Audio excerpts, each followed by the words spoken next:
My name is Philip, and I'm here to talk about how to vote in the U.S. election for public office.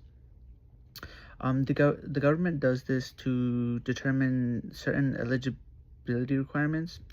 Different states have differing requirements, such as or different ways to register, such as registering online through paper, or you're automatically registered.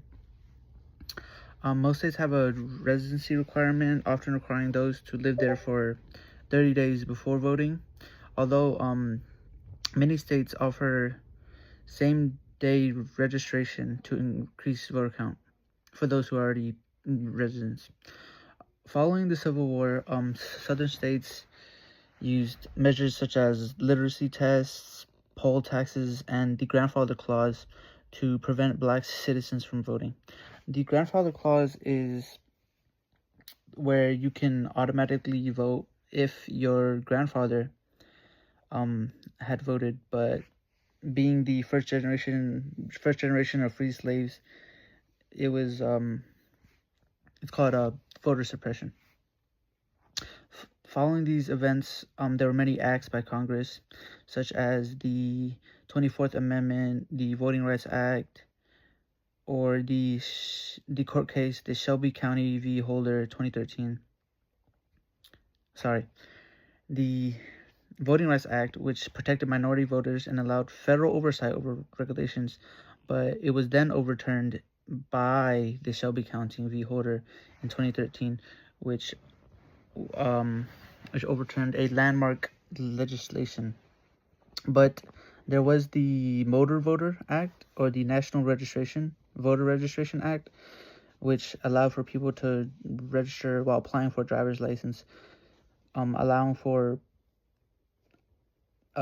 easier access and people to actually register because it's convenient to them.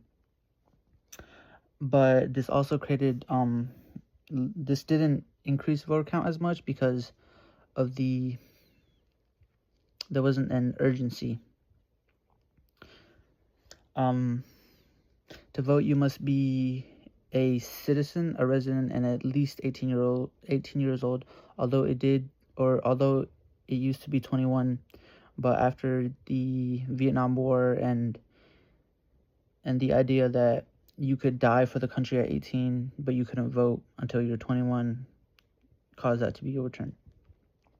Many states vary widely on felon voting rights.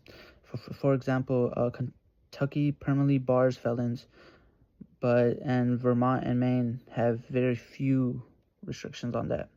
But an interesting example that I saw in the Netflix video at 20 minutes and 11 seconds is that Florida restored felons' voting rights after some serious petitions and many people voting for it, which allowed for 1.5 million felons to vote, but half of them were restricted due to legislators allowing Ron DeSantis to actually the Republican candidate to actually win by a very small margin.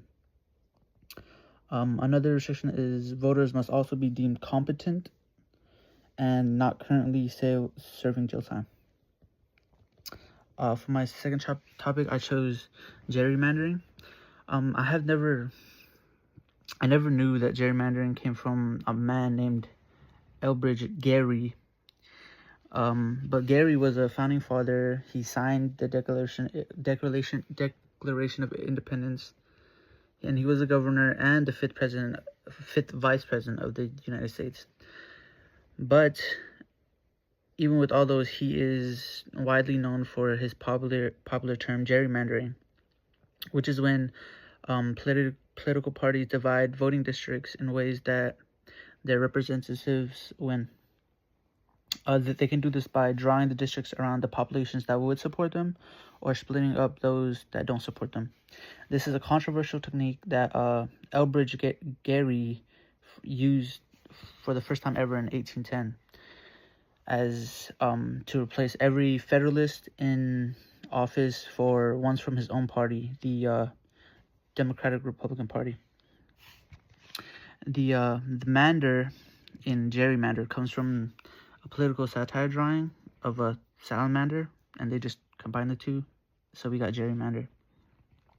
For my third topic, I chose the Electoral College, which is a group of people who choose the president. This idea sprouted from the founding fathers, as they did not agree with the idea of a popular vote to determine presidency, as many voters may not be educated in politics.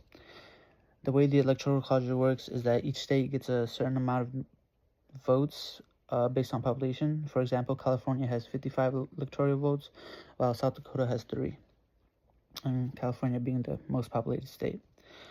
Most states, numbering 48 to be exact, have a winner-take-all election, in which the overall majority in all the districts takes all the electoral votes in that state. This creates situations where it's possible to win the popular vote while losing the electoral vote. For example, such as the 2016 election or the 2000 election with Al Gore and the other guy. When the 2016 elections, when the 2016 elections came out, I was 12 years old, and I had no clue that happened. But now that I'm a registered voter and I have a basic understanding of the Electoral College, it feels almost unfair. But I understand how this system is beneficial to all people, and especially with those in rural areas. So, yeah, thank you.